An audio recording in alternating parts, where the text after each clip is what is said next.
Brought to you by TechnoSpark 20 series smartphones. I'm superhuman.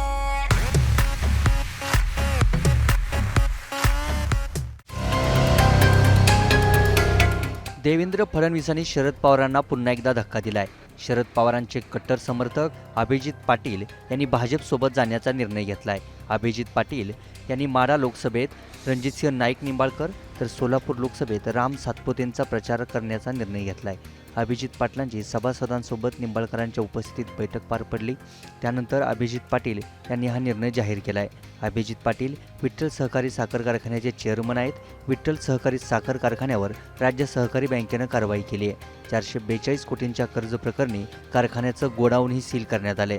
याच कारवाईनंतर अभिजित पाटलांनी देवेंद्र फडणवीसांची भेट घेतली होती. या भेटीवेळी देवेंद्र फडणवीसांनी कारखान्याला मदत करण्याचा शब्द दिला. फडणवीसांच्या या आश्वासनानंतरच अभिजित पाटील यांनी भाजपसोबत जाण्याचा निर्णय घेतलाय. अभिजित पाटलांच्या या निर्णयामुळे भाजपच्या सोलापूर आणि माढ्यातील उमेदवाराला फायदा होईल. आज आम्ही सगळ्यांनी बैठक घेतली होती. सगळ्या गावागावातल्या लोकांना बोलवून त्यांना विश्वासात घेतलं आणि त्या ठिकाणी राम सातपुते साहेब आणि त्या ठिकाणी रणजितसिंह नाईक निंबाळकर या दोन्ही उमेदवाराला आपल्या विठ्ठल कारखान्याचे सर्व सभासद व विठ्ठल कारखान्याचे सर्व सहकारी या आमच्या सगळ्याच्या वतीनं त्या ठिकाणी पाठिंबा देण्याची भूमिका आम्ही सगळ्यांनी घेतली. आज विठ्ठल कारखान्याला त्या ठिकाणी सरकारच्या मदतीची आवश्यकता आहे आणि त्या ठिकाणी ते मदत करतायत. आज बँकेच्या माध्यमातून जो काही त्या ठिकाणी कारवाई आहे त्याला सरकार म्हणून त्या ठिकाणी आम्हाला दिलासा देईल आणि त्या ठिकाणी येत्या 2-3 दिवसांमध्ये त्या ठिकाणी कारवाईमध्ये आम्हाला मार्ग निघेल अशा आशा आहे. ही कारवाई 2021 साली झालेली आहे.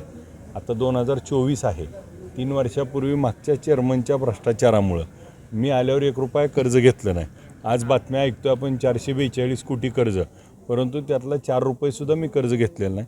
मागच्या चेअरमनच्या भ्रष्टाचार आणि कलतान कारभारामुळं हे कर्ज झालं आहे आणि याच्यावर गेले 3 वर्ष कारवाई सुरू होती. परंतु आम्ही कोर्टातनं वेगवेगळ्या माध्यमातनं गेल्या 2 वर्षात आम्ही 35 कोटी देखील भरलेत. परंतु ही कारवाई होत होती. परंतु 25 तारखेला अचानक स्टे उठला आणि त्या ठिकाणी 26 तारखेला कारवाई झाली.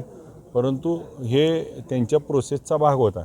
परंतु त्या राजकारणाशी जोडलं गेलं. परंतु राज्याचे उपमुख्यमंत्री म्हणून आम्ही त्यांना मदत मागितली आणि त्यांनी आम्हाला मदत दिली म्हणून त्या गोष्टी चर्चा होते. विधानसभेचं काय भविष्य असेल?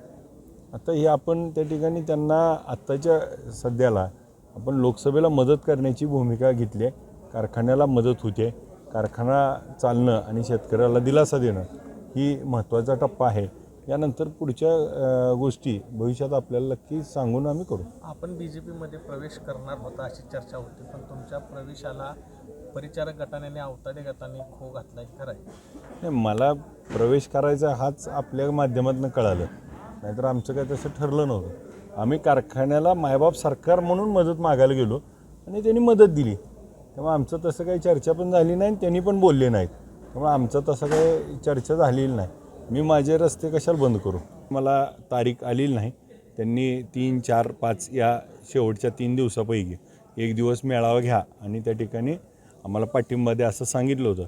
परंतु आज उमेदवार या भागात होते, येणार होते आणि त्यांना देखील आम्ही त्या ठिकाणी भूमिका घेतली. जर त्यांनी आम्हाला तारीख दिली तर त्या ठिकाणी आम्ही मोठा मेळावा घेऊ आणि सगळी त्या ठिकाणी आमच्या सगळ्यांच्या वतीनं त्या ठिकाणी ही भूमिका जाहीर करू.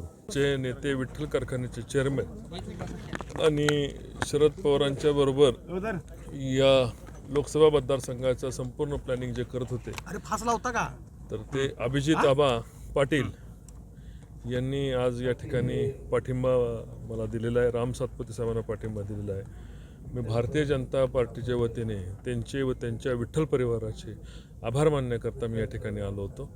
मी आपल्यामार्फत या संपूर्ण परिवाराच्या बरोबर पुढे जाऊन कारखान्यासाठी लागणाऱ्या मदतीसाठी आम्ही मदत करण्याचा शब्द दिलेला आहे. जय हिंद, जय महाराष्ट्र.